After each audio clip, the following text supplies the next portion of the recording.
Everyone, this is Sujit Singh. और जैसा कि हमें मालूम है कि नीट के एग्जामिनेशंस की डेट डिक्लेयर हो चुकी है बच्चे, तो उसी से रिलेटेड हमने एक सीरीज़ स्टार्ट किया है और ये सीरीज़ आपको बहुत हेल्प करेगी आपके नीट एग्जामिनेशंस में। ठीक है, तो नीट एग्जामिनेशंस की जो डेट है वो 12 सितंबर डिक्लेयर की गई है गवर्नमेंट के थ्रू, और इस सीरीज़ का ये 5th पार्ट है और इसमें आपको बहुत हेल्प मिलने वाली है बच्चे।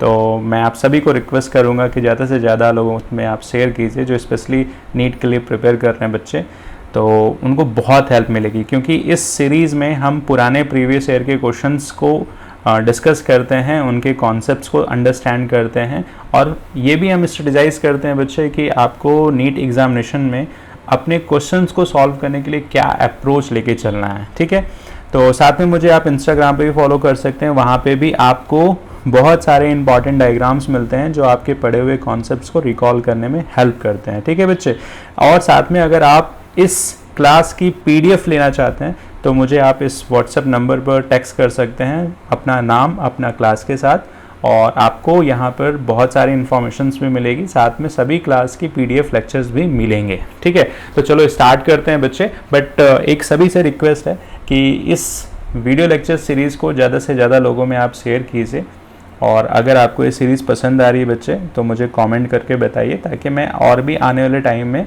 सीरीज़ को लेकर के आ सकूँगा। ठीक है, तो चलो स्टार्ट करते हैं। तो जो आज का फर्स्ट क्वेश्चन है बच्चे वो है मैच द फॉलोइंग। कॉलम है, देखो मैच द फॉलोइंग को मैं हमेशा मान के चलता हूँ बच्चे कि ये एक तरह के स्कोरिंग क्वेश्चंस होते हैं, और अगर इस क्वेश्चंस के एक दो पॉइंट भी आपको 100% क्लियर है तो आप आसानी से इस क्वेश्चंस के आंसर्स को डिकोड कर सकते हैं। ठीक है, तो चलो एक तरफ आपके सामने ऑर्गेनिजम्स के नाम दिए गए हैं और दूसरी तरफ आपके सामने उनसे प्रोड्यूस प्रोडक्ट के नाम दिए गए, और आपको आइडेंटिफाई करना है क्या बच्चे, करेक्ट ऑप्शंस को आइडेंटिफाई करना। तो चलो छोटी मोटी कुछ इन्फॉर्मेशंस को हम पहले पढ़ लेते हैं और फिर इस क्वेश्चंस को हम डिकोड करते हैं। ठीक है, तो चलो, तो पहला जो है साइक्लोस्पोरिन ए जो है, cyclosporin A is widely produce submerged fermentation. Submerged fermentation में यहाँ पर एरोबिक फंजाई को इन्होंने यूज किया है, आइडेंटिफाई ट्राइकोडर्मा पॉलीस्पोरम।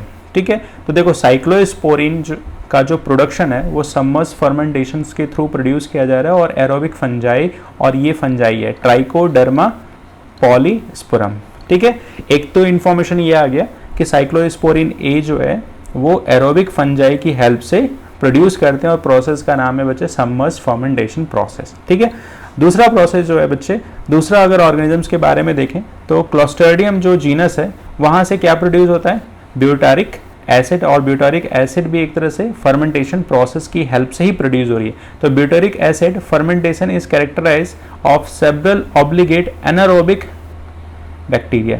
तो देखो साइक्लोस्पोरिन ए जो है वो फंजाई से प्रोड्यूस हो रही थी, और यहाँ पर ये बैक्टीरिया से, anaerobic bacteria means absence of oxygen में ये बैक्टीरिया ग्रो करते हैं, और फाइनली क्या प्रोड्यूस करते हैं, एसिड प्रोड्यूस करते हैं। इस एसिड को आप क्या बोलते हैं, ब्यूट्रिक एसिड। ठीक है, थर्ड अगर हम बात करें तो यहाँ पर जो मोनोसिस स्पीसीज हैं इनको चाइना में ट्रेडिशनल फंगस हैं जिसको यूज किया जाता है फर्मेंटेशन प्रोसेस में, is used as a natural food additive, और चाइना में इसे फूड एडिटिव की तरह यूज करते हैं, और एक तरह से ये क्या है बच्चे, सेकेंडरी मेटाबोलाइट प्रोड्यूस करते हैं। और बेसिकली इनका काम क्या है, तो मेन जो काम है वो कोलेस्ट्रॉल के लेवल को ही क्या करते हैं, रिड्यूस करते हैं, और हाइपोटेंसिव एजेंट की तरह भी क्या करते हैं बच्चे, काम करते हैं। तो एक बात तो समझ में आया कि यहाँ पर जो कोलेस्ट्रॉल लोअरिंग एजेंट जो है बच्चे वो किस तरह के स्पीसीज से प्रोड्यूस होती है, तो मोनोसिस स्पीसीज से। ठीक है, बात क्लियर है। अगर हम लास्ट देखें बच्चे तो सिट्रिक एसिड का जो प्रोडक्शन होता है बच्चे यहाँ पर, तो एक फंजाई है जिसको हम बोलते हैं एस्परजिलस नाइजर या कैंडिला स्पीसीज। तो citric acid is the most important organic acid produce is extensively used in food and pharmaceutical industry। Citric acid का बहुत ही कॉमनली यूज किया जाता है फूड प्रोडक्शन और फार्मास्यूटिकल इंडस्ट्री में। It is produce mainly by submerged fermentation using a Aspergillus niger और Cadila species. ठीक है, from different source of carbohydrate. होता क्या है कि यहाँ पर मोलेसेस और स्टार्च एक तरह के क्या है, कार्बोहाइड्रेट सोर्स हैं, ठीक है। तो बेसिकली इन एस्परजिलस इन स्पीसीज को अगर आप बात करो, एस्परजिलस नाइजर को अगर आप कार्बोहाइड्रेट सोर्स दे दो, साथ में आपने क्या कर दिया, साथ में आपने मोलेसेस दे दिया, या फिर आप बोल सकते हो स्टार्च, दोनों में से कोई एक अगर आपने कार्बोहाइड्रेट सोर्स दे दिया तो यहाँ पर क्या प्रोड्यूस करेंगे, सिट्रिक एसिड का क्या होगा, प्रोडक्शन होगा। तो यहाँ से कुछ इन्फॉर्मेशन आपको समझ में आ रहा है बच्चे कि सिट्रिक एसिड के प्रोडक्शन के लिए Aspergillus niger, cholesterol lowering agents के लिए मोनेसिस स्पीसीज, ब्यूटरिक एसिड के लिए क्लोस्ट्रिडियम जीनस और साइक्लोस्पोरिन ए के लिए ट्राइकोडर्मा। तो अब चलो चलते हैं बच्चे मैच द फॉलोइंग में। तो अभी हमने पढ़ा बच्चे कि एस्परजिलस नाइजर क्या प्रोड्यूस करने के लिए हम हेल्प करते हैं। एस्परजिलस नाइजर को अगर कार्बोहाइड्रेट सोर्स आप दे दो बच्चे तो ये बेसिकली सिट्रिक एसिड का प्रोडक्शन करते हैं, बात क्लियर है।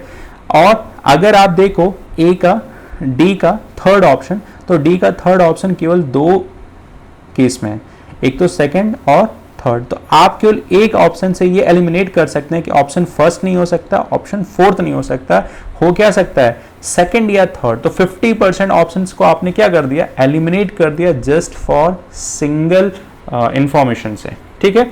तो अगर मैं बात करूं कि ब्लड कोलेस्ट्रॉल लोअरिंग एजेंट्स किसकी हेल्प से हमने पढ़ा था, तो चाइना में बहुत कॉमनली यूज किया जाता है मोनेसिस स्पीसीज को ब्लड कोलेस्ट्रॉल लोअरिंग एजेंट्स की तरह काम करता है। तो सी का यहाँ पर क्या है बच्चे, फोर्थ है, ठीक है। अगर मैं बात करूं तो हमने यहाँ पे ये देखा था कि चाइना में कोलेस्ट्रॉल लोअरिंग एजेंट्स को प्रोड्यूस करने के लिए मोनेसिस स्पीसीज का यूज किया गया, और साथ में हमने देखा कि ब्यूटरिक एसिड्स को हमने प्रोड्यूस करने के लिए कौन से स्पीसीज को यूज किया, बैक्टीरिया को, तो क्लोस्ट्रिडियम, ठीक है। तो अगर मैं बात करूं कि ब्यूटरिक एसिड को किसने प्रोड्यूस किया, क्लोस्ट्रिडियम बैक्टीरिया, तो ए का सेकंड, ए का बच्चे सेकंड, और साथ में बी का फर्स्ट। तो ऑप्शन सेकंड जो है वो करेक्ट ऑप्शन है। बात क्लियर है बच्चे यहाँ पर। तो कुछ इंफॉर्मेशंस हैं, आप उनको रिकॉल करिएगा, और ये एक तरह के लर्निंग कॉन्सेप्ट्स हैं बच्चे, इनको आपको बार बार देखना पड़ेगा, बार बार रिकॉल करना पड़ेगा, क्योंकि फैक्चुअल चीज़ है यहाँ पर, ठीक है। एस्परजिलस नाइजर जो है वो बेसिकली सिट्रिक एसिड का प्रोडक्शन करते हैं, ट्राइकोडर्मा जो है साइक्लोस्पोरिन ए का प्रोडक्शन करने में हेल्प करते हैं, क्लोस्ट्रिडियम जो है ब्यूटरिक एसिड्स, और मोनेसिस स्पीसीज जो है वो ब्लड कोलेस्ट्रॉल लोअरिंग एजेंट्स की तरह हम यूज करते हैं, ठीक है। तो अगर मैं बात करूं सेकंड क्वेश्चन की, तो क्वेश्चन नंबर सेकंड यहां पर है, match the following with respect to meiosis. तो देखो बच्चे यहां पर अगर मैं बात करूं सेल डिवीजन, तो सेल डिवीजन दो तरह से हैं, एक तो मियोसिस और दूसरा क्या है बच्चे, माइटोसिस, ठीक है। तो इनको हम स्टेप बाय स्टेप करके देखेंगे कि जाइगोटीन, पैकेटीन, डिप्लोडीन और डाइकाइनेसिस, ये सभी प्रोफेज की सब फेजेस हैं बच्चे। तो अगर हम इस चीज़ को थोड़ा सा रिलेट करके देखें, तो हमने अभी देखा कि जो सेल डिवीजन है, सेल डिवीजन है वो दो तरीके से, एक तो है माइटोसिस और दूसरा क्या बच्चे, मियोसिस। माइटोसिस में हमेशा आपको ध्यान रखना है कि यहाँ पर दो डॉटर सेल्स बनती हैं, और मियोसिस प्रोसेस में यहाँ पर क्या होती हैं, 4 डॉटर सेल्स का फॉर्मेशन होता है। बात क्लियर है यहाँ पर।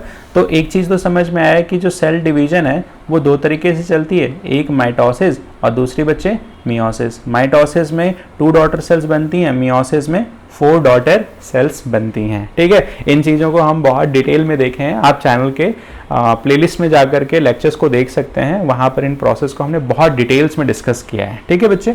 तो देखो यहाँ पर एक बात तो समझ में आ गया कि सेल डिवीजन के 2 टाइप हैं, बात क्लियर है। तो अगर मैं बोलूं कि क्योंकि क्वेश्चंस में मियोसिस के बारे में इंफॉर्मेशन दिया है, तो हमने यहाँ पर देखा कि सेल डिवीजन कितने टाइप के होते हैं और उनके नंबर ऑफ डॉटर सेल्स कितनी बनती है। अब देखो होता क्या है कि मियोसिस में भी 2 स्टेजेस होती हैं, मियोसिस में भी 2 स्टेजेस होती हैं, और मियोसिस में जो 2 स्टेजेस होती हैं उनको बोलते हो मियोसिस फर्स्ट और मियोसिस सेकेंड। अब मियोसिस फर्स्ट में prophase first, metaphase first, anaphase first और टीलोफेज फर्स्ट होती हैं। फिर उसके बाद prophase second, metaphase second, anaphase and telophase. तो ये क्या है बच्चे, मियोसिस के डिफरेंट स्टेजेस हैं। अब अगर यहाँ पर आपके क्वेश्चंस का आंसर्स अगर देखा जाए तो यहाँ पर सबसे पहले प्रोफेज में क्या आती है, लेप्टोडीन आती है, फिर जाइगोटीन आती है बच्चे, फिर पैकेटीन आती है, फिर डिप्लोटीन आती है और साथ में क्या आती है, डाइकाइनेसिस। ये सभी किसके फेज हैं, प्रोफेज फर्स्ट के सब फेजेस हैं। बात क्लियर है। तो प्रोफेज फर्स्ट के सब फेजेस कौन कौन से हैं, अगर कोई आपसे पूछे तो आप बता सकते हो। इसको शॉर्ट फॉर्म में LZPD पढ़ सकते हैं याद रखने के लिए। तो P फर्स्ट में कितने phases, 5 phases, leptotene, zygotene, pachytene, diplotene और डाइकाइनेसिस। अब देखो यहाँ पर रिकॉल करने वाली बात ये बच्चे कि अगर मैं बोलूं कि लेप्टोडीन में क्या होता है, तो यहाँ पर प्रोफेज बिगिन होती है, यहीं से प्रोफेज स्टार्ट होती है और यहाँ पर प्रोफेज फर्स्ट क्या होती है, कंप्लीट हो जाती है।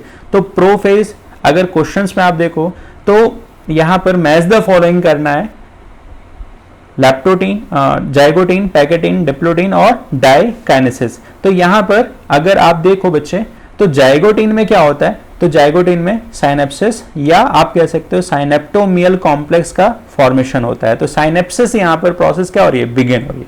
तो क्वेश्चंस में अगर आप जाइगोटीन देखो तो यहाँ पर क्या हो रही है, जाइगोटीन में क्या हो रहा है बच्चे, साइनेप्सिस हो रहा है। तो ए का फोर्थ सिर्फ और सिर्फ एक ही ऑप्शन में है। देखो इसीलिए मैं बोलता हूँ मैच द फॉलोइंग क्या है, एक तरह के स्कोरिंग क्वेश्चंस हैं, ये बहुत ईजीएस्ट वे में आपको मार्क्स देके चले जाते हैं। अभी सिर्फ आपने एक इन्फॉर्मेशन को पुट किया है बच्चे और आपका आंसर्स आपके सामने है। तो आंसर ऑप्शन जो सेकंड है वो करेक्ट आंसर है, लेकिन हम बाद के भी ऑप्शंस को चेक करेंगे।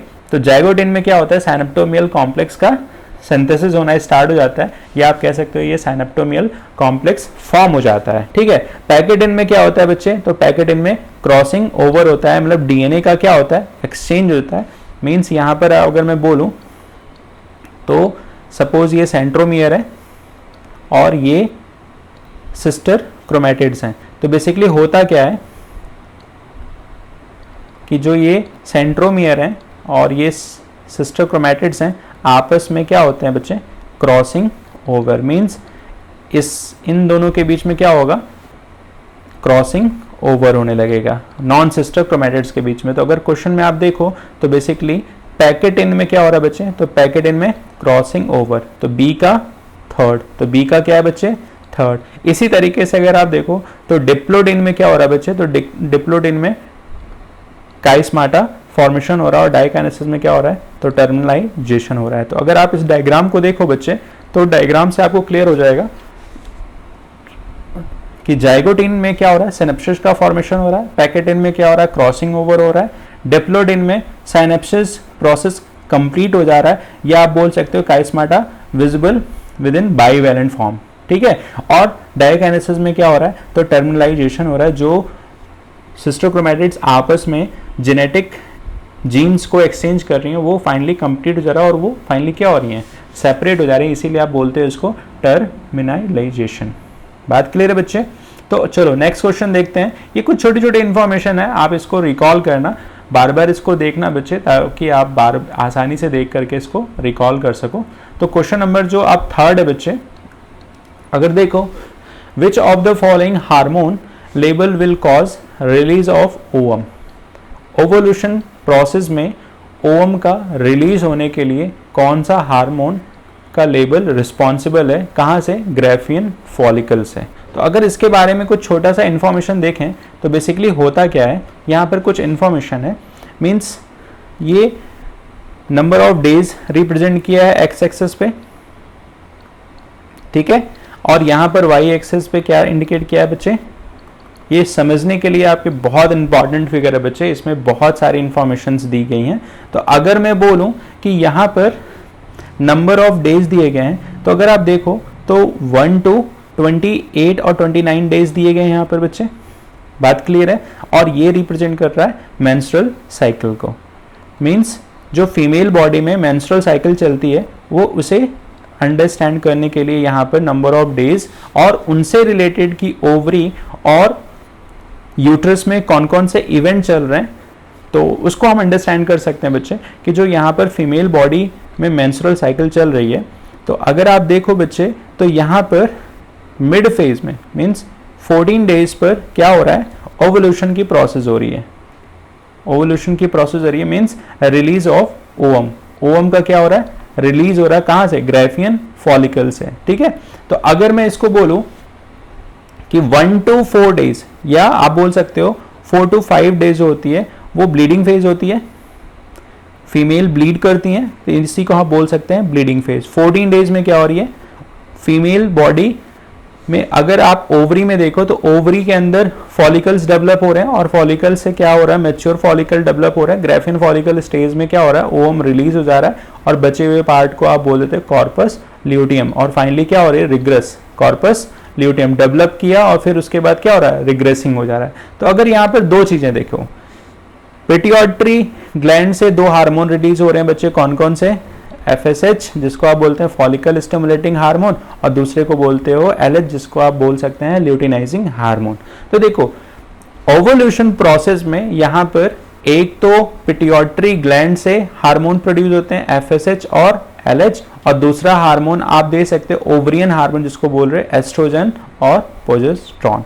तो अगर आप देखो mid of menstrual cycle 14 days पे देखो तो यहाँ पर जब ग्राफियन मींस जब यहाँ पे मैच्योर फॉलिकल से ओवम का रिलीज हो रहा है तो यहाँ पर एक तो एस्ट्रोजन का लेवल बहुत बढ़ा हुआ है और दूसरा FSH का लेवल बहुत बढ़ा हुआ है। तो आप कह सकते हो कि फीमेल जब ओवरी में मैच्योर फॉलिकल्स रिलीज होते हैं means ovulation, release of ovum, ovulation के टाइम में यहाँ पर दो चीजें हाई रहती हैं। दो चीजें हाई क्या रहती हैं बच्चे, इनका हाई रहती है, एक तो है बच्चे क्या, LH हार्मोन और दूसरा एस्ट्रोजन। तो क्वेश्चन में अगर आप देखो तो विच of the following hormone level will cause release of ovum ovulation from the Graafian follicle, तो वहां पर क्या आ रहा है, हाई कंसेंट्रेशन ऑफ एस्ट्रोजन। और यहीं पर अगर आप फिगर में देखो तो यहीं पर LH सर्ज भी होता है, सडनली LH ल्यूटिनाइजिंग हार्मोन का कॉन्सेंट्रेशन बढ़ जाता है। आप देख रहे हो बच्चे कि मिड ऑफ मेंस्ट्रुअल साइकिल में सडनली बहुत तेजी से LH हार्मोन क्या हो गया, इंक्रीज हो गया। स्टार्टिंग में अगर आप देखो तो FSH का लेवल हाई था मेंस्ट्रुअल साइकिल्स के, लेकिन during the mid phase of menstrual cycle वहाँ पर LH हार्मोन भी ज़्यादा हो गया और साथ में ज़्यादा क्या हो गया, एस्ट्रोजन ज़्यादा हो गया। बात क्लियर है। तो इस चीज़ को हम फीमेल रिप्रोडक्टिव पार्ट में बहुत डिटेल में कवर करेंगे, बट अभी आप इतना जान को कि बच्चे जब रिलीज ऑफ ओम होता है तो वहाँ पर फीमेल बॉडी में LH हार्मोन और एस्ट्रोजन का हार्मोन सबसे ज़्यादा पीक पर होता है। और आप ऑप्शंस के अकॉर्डिंग देखो तो यहाँ पर एस्ट्रोजन का लेवल हाई होता है, हाई कॉन्सेंट्रेशन ऑफ एस्ट्रोजन। बात क्लियर है यहाँ पर, ठीक है। तो करेक्ट ऑप्शन क्या है, ऑप्शन फर्स्ट। अगर हम नेक्स्ट क्वेश्चन की बात करें तो नेक्स्ट क्वेश्चन में हम यहाँ पर देखते हैं बच्चे कि यहाँ पर क्वेश्चन नंबर 4 में ये मेंशन है, presence of which of the following condition in urine indicate as a diabetes mellitus. तो ये बहुत इंपॉर्टेंट क्वेश्चन है और इस क्वेश्चन के अकॉर्डिंग अगर आप आंसर्स को देखो बच्चे तो आंसर बहुत सिंपल है। डायबिटीज मिलेटस में होता क्या है कि आपकी यूरिन में ग्लूकोज का कॉन्सेंट्रेशन बढ़ जाता है, ठीक है। तो अगर वैसे देखा जाए तो ग्लूकोज का कॉन्सेंट्रेशन नहीं बढ़ना चाहिए, आपकी यूरिन में नहीं आना चाहिए। अगर इनकेस यूरिन में ग्लूकोज आ भी रहा है तो वो दोबारा से मीन्स 100% क्या होना चाहिए, रीएब्जॉर्प्शन होना चाहिए, ठीक है। तो आप कह सकते हो रीएब्जॉर्प्शन हो जाएगा किसके थ्रू, किडनी के थ्रू, मतलब नेफ्रॉन के थ्रू। ये बात क्लियर है, इसको हम डिटेल में आने वाले सीरीज में पढ़ेंगे। तो अगर यूरिन में ग्लूकोज आ भी गया तो ग्लूकोज दोबारा से 100% क्या हो जाना चाहिए, रीएब्जॉर्प्शन हो जाना चाहिए। एब्जॉर्प्शन ही रीएब्जॉर्प्शन, दोबारा से उसे रीएब्जॉर्ब कर लिया जाएगा, ठीक है। और फिर फाइनली इस ग्लूकोज का क्या कर दिया जाएगा, तो ग्लूकोज रीएब्जॉर्प्शन होने के बाद फर्दर ग्लूकोज का क्या होगा, मेटाबॉलिज्म होगा और मेटाबॉलिज्म होने के बाद फाइनली एनर्जी का प्रोडक्शन होगा। बात क्लियर है? अब देखो होता क्या है कि अगर ये यूरिन के अंदर आएगा तो ये केस क्या इंडिकेट करता है, तो ये इंडिकेट करता है डायबिटीज़ मेलिटस को, डीएम, आप शॉर्ट फॉर्म में डीएम बोल सकते हैं। अब दूसरा केस अगर देखो तो यहीं पर अगर आप बात करो कि जो फैट होता है ना बच्चे आपकी बॉडी में फैट, तो फैट से क्या बनता है, एसीटोन, और इसी कन्वर्जन में यहाँ पर फाइनली कीटोन बॉडी का फॉर्मेशन होता है। ठीक है, कीटोन बॉडी का फॉर्मेशन होता है और ये कीटोन बॉडी आपके यूरिन में जाती है वेस्ट के फॉर्म में। तो फाइनली अगर आप बोलो तो यहाँ पे दो कंडीशन है, अगर इंडिकेटिव कंडीशन है कि पर्सन को डायबिटीज, तो देखो ग्लूकोज का आना तो इसको बोल देते हैं ग्लाइकोसूरिया। इसको क्या बोलते हैं, ग्लाइकोसूरिया, ग्लाइकोसूरिया। और यूरिन के अंदर अगर कीटोन बॉडी आ रही है तो इसको कीटन यूरिया बोल देते हैं। ठीक है, तो दो कंडीशन है यहाँ पर, और दो कंडीशंस के हिसाब से अगर देखो तो यूरेमिया यूरिन तो यूरिया नहीं आता है, तो इसको आप बोल सकते हो ऑप्शन थर्ड जो है कीटन यूरिया और glycosuria is the correct answer. ठीक है, तो अगर इसके बारे में अगर हम थोड़ा सा और कुछ इन्फॉर्मेशन को देखें तो यहाँ पर देख सकते हैं कि डायबिटीज मेलिटस जो है वो कॉमनली रिफर्ड होता है, diabetes mellitus commonly referred as a diabetes means sweet urine. क्यों? क्योंकि यहाँ पर यूरिन में क्या आने लगता है बच्चे, ग्लूकोज आ जाता है, और फाइनली जब ग्लूकोज आता है तो दोबारा से ये ग्लूकोज क्या हो जाता है, रीएब्जॉर्ब कर लिया जाता है नेफ्रॉन के थ्रू, मीन्स किडनी अपना प्रोसेस परफॉर्म करती है। It is a chronic medical condition associated with abnormally high level of sugar glucose. ठीक है, तो यहाँ पर बेसिकली ग्लूकोज जो है वो यूरिन में बहुत बढ़े हुए अमाउंट में यूरिन में आने लगता है, दोबारा उसे किडनी के थ्रू एब्जॉर्ब कर लिया जाता है। ठीक है, इसी बढ़े हुए ग्लूकोज के लेवल को हाइपरग्लाइसीमिया बोलते हैं, lead to spillage of glucose into urine, hence the term sweet urine. ठीक है, तो इसीलिए इसको स्वीट यूरिन बोलते हैं क्योंकि ग्लूकोज जनरली कैसा होता है, मीठा होता है। ठीक है, जो पर्सन डायबिटिक होते हैं ना उनके यूरिन के आसपास जनरली क्या आ जाते हैं, वो एंट और चींटियाँ लगने लगती हैं ना उनके यूरिन के आसपास, आप कभी नोटिस करते होगे वॉशरूम्स में, तो इसीलिए बोलते हैं कि डायबिटीज़ मेलिटस जो है वो एक तरह का स्वीट यूरिन को प्रोड्यूस करते हैं। ठीक है, तो अगर हम क्वेश्चंस के अकॉर्डिंग देखें तो यहाँ पर अगर क्वेश्चंस के अकॉर्डिंग देखें बच्चे, तो presence of which of the following condition in urine are indicative of diabetes mellitus, तो कीटन यूरिया और ग्लाइकोसूरिया। बात क्लियर है? चलो नेक्स्ट क्वेश्चन अगर हम देखें तो बेसिकली ये क्वेश्चन जो है बच्चे आपका फिफ्थ क्वेश्चन, तो select the option including all sexual transmitted disease. ठीक है, तो सेक्सुअल ट्रांसमिटेड मीन्स यहाँ पर एसटीडी की बात की जा रही है, और अगर मैं एक बात बोलूँ कि इस क्वेश्चन को सॉल्व करने का सबसे ईजीएस्ट मेथड है, अगर आपको एसटीडी के बारे में बहुत डिटेल्स में इंफॉर्मेशन नहीं है तो आप सिंपली ये देखो कि कौन सी डिजीज़ ऐसी है जो सेक्सुअल ट्रांसमिटेड डिजीज़ नहीं है। तो एक बात तो समझ में आई कि कैंसर तो नहीं है, ठीक है, साथ में मलेरिया भी नहीं है। तो अगर ये तीन ऑप्शन गलत हो गए तो बचा कौन सा ऑप्शन बचे, ऑप्शन फर्स्ट, गोनोरिया, सिफिलिस और जेनिटल हर्पिस क्या है, एक तरह की सेक्सुअल ट्रांसमिटेड डिजीज़ है। चलिए एक लिस्ट भी हम दे देते हैं जिसमें से ये सभी डिजीज़ क्या है बच्चे, तो सेक्सुअल ट्रांसमिटेड डिजीज़ हैं। आप इसको कहीं नोट करके इसे बार बार, एक बार, दो बार, तीन बार एग्जाम से पहले आप देखो, डायरेक्टली क्वेश्चंस आते हैं बच्चे। ठीक है, जो डायरेक्ट क्वेश्चंस होते हैं उनको कभी नहीं छोड़ना है, कभी नहीं छोड़ना है, क्योंकि ये क्वेश्चंस कैसे हैं, स्कोरिंग क्वेश्चंस हैं। ठीक है, इसी क्वेश्चंस को करने के बाद आप और भी ज़्यादा अच्छे मार्क्स अचीव कर सकते हो। ठीक है बच्चे, तो आप सभी से रिक्वेस्ट है कि मेरे चैनल को ज़्यादा से ज़्यादा लोगों में शेयर कीजिए, कमेंट करके बताइए कि ये सीरीज़ आपको कैसी लग रही है, ताकि मैं आपके कमेंट और आपके लाइक से और भी ज़्यादा मोटिवेट होऊंगा, ताकि और भी अच्छे अच्छे वीडियो लेक्चर सीरीज़ लेकर के आऊँ, और स्पेशली नीट के एग्ज़ाम्स तक तो मैं इस सीरीज़ को कंटिन्यू करूँ, ताकि आप इन सीरीज़ को देख करके एटलीस्ट अगर आपका एक दो क्वेश्चन भी नीट में इससे आ जाता ना बच्चे, तो मैं बहुत थैंकफुल होऊंगा ऊपर वाले का कि आपको मेरी वजह से छोटी सी हेल्प हो गई। ठीक है, तो ज़्यादा से ज़्यादा लोगों में आप शेयर कीजिए इन सीरीज़ को।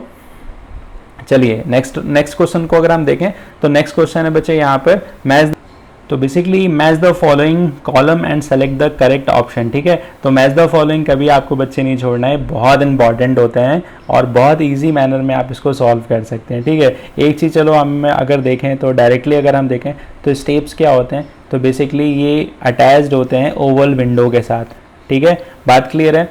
ऑर्गन ऑफ कॉर्टी क्या होते हैं, तो ऑर्गन ऑफ कॉर्टी कहाँ प्रेजेंट होते हैं ईयर में, तो अगर आप इसको देखो तो ये लोकेटेड होते हैं बेसिलर मेम्ब्रेन पे। तो अगर डी का थर्ड है तो डी का थर्ड यहाँ पे भी दिया है और साथ में यहाँ पे भी दिया है। ऑर्गन ऑफ कॉर्टी कहाँ प्रेजेंट होते हैं, तो लोकेटेड होते हैं बेसिलर मेम्ब्रेन में। तो ए का फोर्थ हो गया, तो सिर्फ और सिर्फ आंसर ऑप्शन थर्ड, बाकी का आप मैच कर सकते हो। तो देखो कॉकलिया कहाँ पे है, तो क्वाइल्ड फॉर्म में लेबिरिंथ में। और ऑसियन ट्यूब जो अगर आप देखो तो ऑसियन ट्यूब जो है वो कनेक्ट करता है किसे, ईयर और फेरिंग्स को। तो एक छोटा सा इन्फॉर्मेशन मैं यहाँ पर दे देता हूँ बच्चे, जो आपको एग्जामिनेशन पॉइंट ऑफ व्यू में बहुत हेल्प करेगा। तो अगर हम यहाँ पर ह्यूमन ईयर की बात करें तो ह्यूमन ईयर को 3 पार्ट्स में डिवाइड किया गया, आउटर ईयर, मिडल ईयर और इनर ईयर। यहाँ पे डिफरेंट कलर की हेल्प से इंडिकेट किया गया है। तो देखो अगर अब मैं बात करूँ कि यहाँ से साउंड जाती है और फाइनली वो टिम्पैनिक मेम्ब्रेन से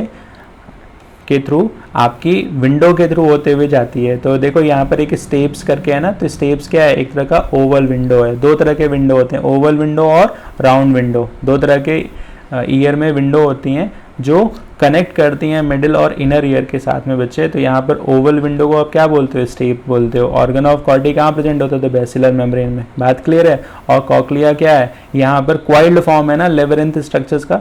तो आप इस फिगर की हेल्प से इस क्वेश्चन को बहुत आसानी से डील कर सकते हो बच्चे। तो मे भी आपके लिए काफ़ी हेल्पफुल होगा और मैं सभी को रिक्वेस्ट करूँगा कि मेरे चैनल को सब्सक्राइब करो, ज़्यादा से ज़्यादा लोगों में शेयर करो, ताकि मैं और भी ज़्यादा आपके लिए इंपॉर्टेंट वीडियोज़ लेकर के आऊँ, ठीक है। चलो अगर नेक्स्ट क्वेश्चन को देखें, क्वेश्चन नंबर 7 को, तो यहाँ पर बात हो रही है बच्चे कि how many true breeding plants, pea plants variety did Mendel select as a pair which were similar except in one character with constructing trait। तो यहाँ पर अगर मैं बात करूँ बच्चे तो मेंडल साहब ने पाइसम सेटाइवम के प्लांट जो थे ना वो ट्रू ब्रीडिंग प्लांट यहाँ पर 14 प्लांट्स को सेलेक्ट किया था। तो ऑप्शन में अगर मैं देखूँ तो ऑप्शन थर्ड जो है करेक्ट आंसर है। और इसके अकॉर्डिंग अगर मैं बात करूँ बच्चे तो यहाँ पर ये कॉन्स्ट्रक्टिंग ट्रेड है, मीन्स ये कैरेक्टर वाले ट्रेड है।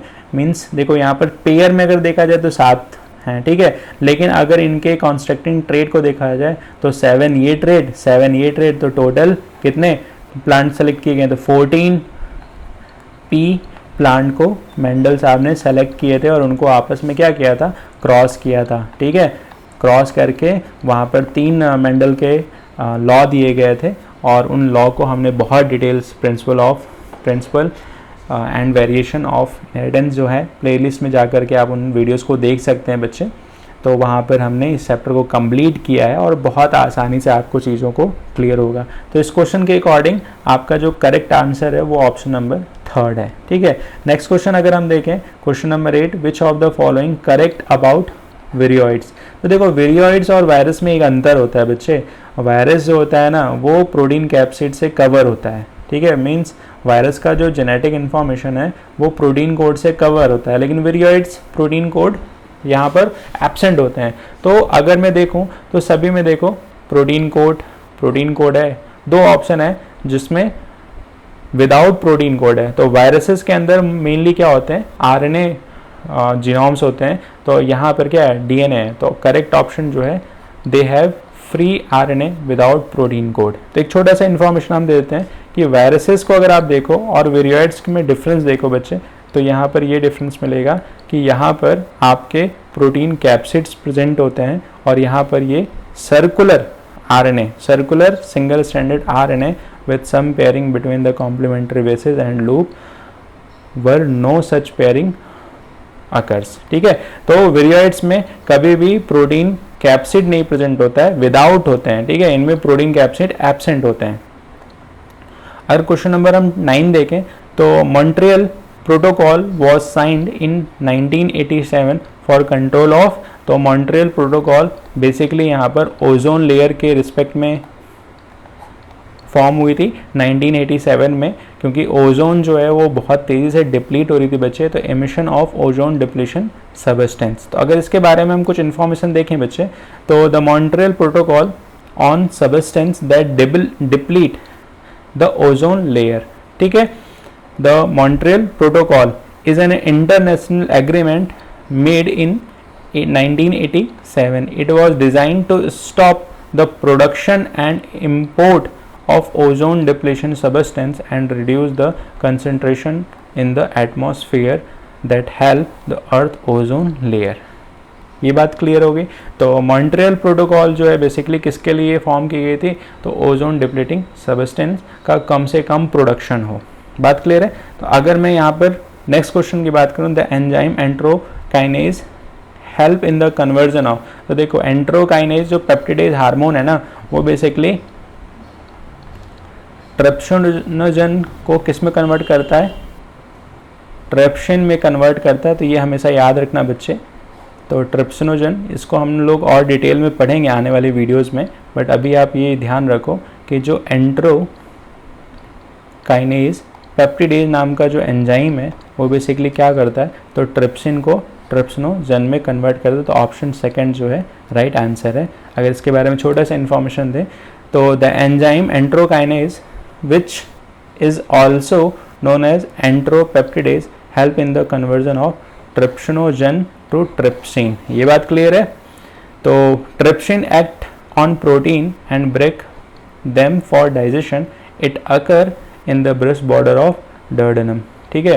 तो यहाँ पर हम अगर इंटेस्टाइन को और डिटेल्स में पढ़ेंगे तो वहाँ पर हम समझेंगे कि डुओडेनम क्या होता है। अभी आप इतना मान के चलो कि जो एंट्रोकाइनेज या इसको एंट्रोपेप्टाइडेज भी हम जानते हैं, तो बेसिकली ये ट्रिप्सिनोजन को ट्रिप्सिन में कन्वर्ट करने में हेल्प करता है। तो ये एक छोटा सा पाथवे है जिसमें हम अंडरस्टैंड कर सकते हैं कि एंट्रोपेप्टिडेज या एंट्रोकाइनेज का रोल क्या है। तो ट्रिप्सिनोजन को ट्रिप्सिन में कन्वर्ट करता है, और ये ट्रिप्सिन क्या करता है, तो बहुत सारे प्रोटीन को डिग्रेड करने में हेल्प करता है। ठीक है बच्चे, तो मैं उम्मीद करता हूँ कि आपको इन सीरीज से काफ़ी हेल्प मिल रही होगी, और आप मेरे चैनल के लिंक को ज़्यादा से ज़्यादा लोगों में शेयर कीजिए ताकि सभी का बेनिफिट हो बच्चे। और मेरा एक ही एम ऑफ टारगेट है कि आप सभी को फ्री ऑफ कॉस्ट आपको अच्छा कंटेंट मिले। आपकी तरफ से बस मैं एक ही रिक्वेस्ट करूँगा बच्चे कि मेरे चैनल को ज़्यादा से ज़्यादा लोगों में शेयर कीजिए ताकि सभी का बेनिफिट हो सके।